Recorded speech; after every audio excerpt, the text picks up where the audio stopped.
কাকা কি করতেছেন? কি করতেছেন? জিরাইতেছেন নাকি? জিরাইতেছি। কি করছেন? এটি কি? কচু খেত। কচু ক্ষেত কয় শতাংশ? 20 শতাংশ।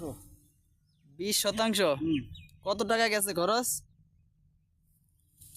10,000-এর মতো গেছি। 10,000। এটা কি?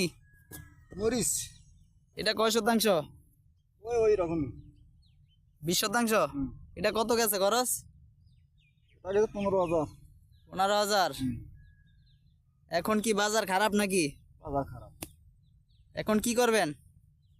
গাছও দিত মরিচ। গাছে রাইখা দিবেন? আর লোক কচু ধরে না? না, কচুর কোনো এখনো কিছু বুঝা যাচ্ছে না। এখনো বোঝা যাচ্ছে না। আর পর হবে নাকি? আচ্ছা, তাহলে জাল জাল ছিঁড়েন না নাকি? জালের দাম নাই?